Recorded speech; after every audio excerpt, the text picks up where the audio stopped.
Hi, my name is Rabbi Jeffrey Fox, and I'm a faculty member here at the Jewish Institute, and we're going to talk about Parashat Vayikra.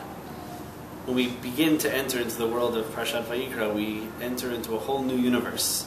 We have finished the vast majorities of the narratives of Breshit, all the exciting intrigue of Abraham and Sarah and the first family, and now we enter into the world of Korbanot, the world of sacrifices.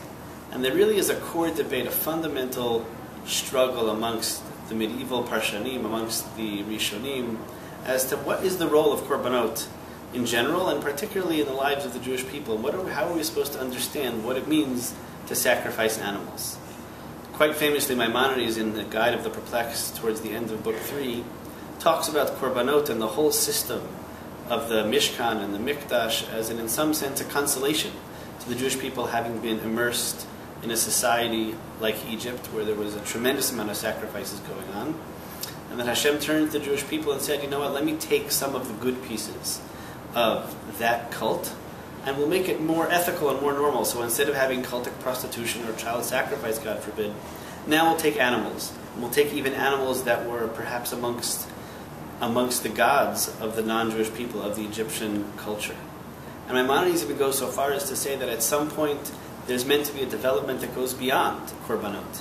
That at some point Korbanot are meant to give way to a world of Tefillah. And then he even says, quite controversially, that after Tefillah there's meant to be something else, perhaps just a world of meditation or contemplation. And so Maimonides, the rationalist, seems to struggle with what's really the value of sacrificing an animal, of spilling the blood of another creature for the sake of Avodat Hashem.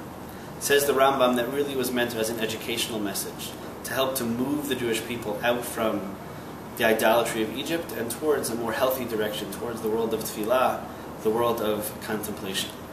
The Ramban, at the beginning of this week's Parsha, is terrified and quite angry with the Rambam. Says the Ramban, Nachmanides, the Rambam simply can't be right. His first proof is really, his main proofs come from Noach and from Cain and Hevel, who themselves bring Korbanot without their having ever been in Egypt, or at least not yet.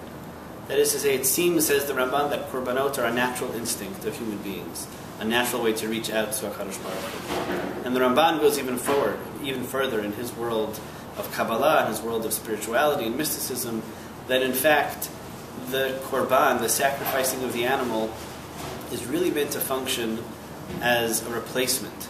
That is to say, we have sinned. Really, it is our blood that is meant to be spilled on the altar, and in the place of the animal, in the place of ourselves, we put the cow, we put the bird, whatever that might be, to say that we deserve to receive this, but instead of the animal, instead of ourselves, it's going to be the animal. Enters the Ramban and says, Rambam, you can't be right. It can't be that Korbanot, this entire system, the entire system of Sefer Vayikra, was intended just as an educational message and as a stop along the way of the development of the Jewish people.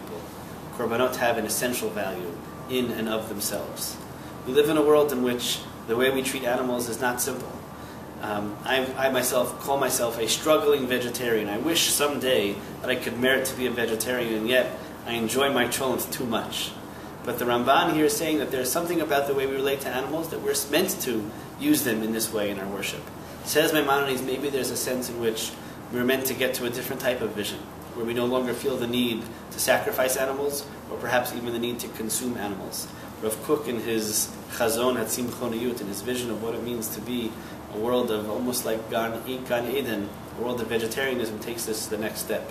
Perhaps all of us can latch on to Rav Kook's vision, become a little bit closer to being full vegetarians, and take the deep educational message of the Rambam in our reading of Sefer Vayikra and Parashat Vayikra. Shabbat Shalom.